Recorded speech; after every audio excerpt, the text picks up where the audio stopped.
سلام اوس هم د 11 بجو خبرونه. د فاریاب په دولت آباد ولسوالۍ کې په یوې چاودنه کې 4 ماشومان وژل شوي او 15 نور یې ټپیان دي. دغه پیښه تېره ورځ د یادې ولسوالۍ په چارشانغو سیمه کې هغه مهال رامنځته شوه چې یاد ماشومان د څارویو پر پوولو بوخت وو. د فاریاب د امنیه قمندانۍ مسؤلین وایي د ټپیانو روغتیایي وضعیت ډېر نازکه دی. کورنیو چارو وزارت وایي په غور کې د ډاګیزو محکمو مسؤل په یو مخیز برید کې وژلی دی. دغه کس تېره شپه د فیروزکوه ښار په غلمین سیمه کې په نښه شوی دی.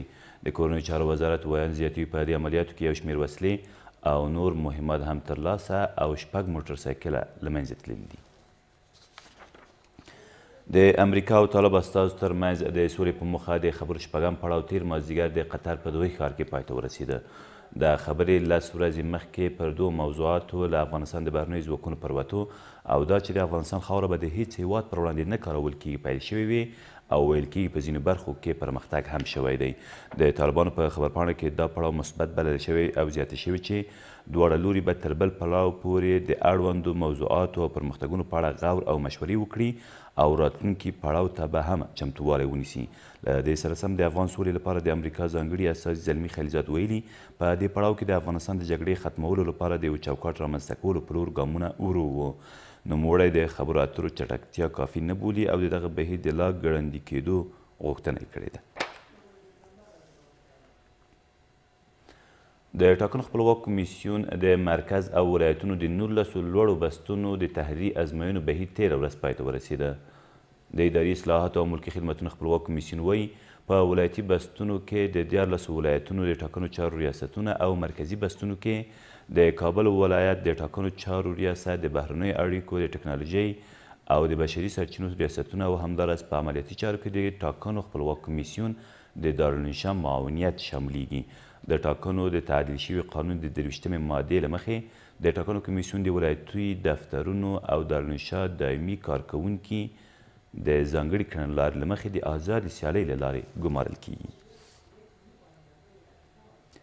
ولسمشر غني اړوندو مسؤلینو ته لارښوونه کړې چې د هیواد په ګمرکونو او بندرونو کې د اصلاحاتو بهیر چټک کړي. ښاغلي غني تېره ورځ په ولسمشرۍ ماڼۍ کې په یوه ناسته کې د اړوندو مسؤلینو له راپور اورېدنې وروسته لارښوونه کړې چې په ګډه همغږۍ د هیواد په ګمرکونو او بندرونو کې د اصلاحاتو له فساد سره د مبارزې او زورواکۍ د مخنیوي بهیر چټک او ژر تر ژره د ولسمشرۍ ماڼۍ مقام ته د پایلو راپور ورکړي. دا په داسې حال کې ده چې ډېری سوداګر د هیواد په ګمرکونو کې له اداري او مالي فساده سر ټکوي. یو کس د یو هندو د وژنې په تور په بغلان کې د پولیسو لوري ونیول شو. د بغلان د امنیه قمندانۍ ویاند احمد جاوید بشارت وایي دغه کس نږدې 2 میاشتې مخکې د کابل ښار په دوغاباد سیمه کې یو هندو وژلی او تر هغې وروسته د بغلان مرکز ته تښتېدلی و چې بالاخره تېره ورځ د پلخمري ښار له بالادوري سیمې نیول شوی دی. ویل کېږي له نیول شوي کسه اوس هم پوښتنې روانې دي. او د افغانستان او سکاټلند ترمنځ به د 50 اوریزو سیالیو دویمه لوبه نن له غرمې وروسته په سکاټلند کې ترسره شي.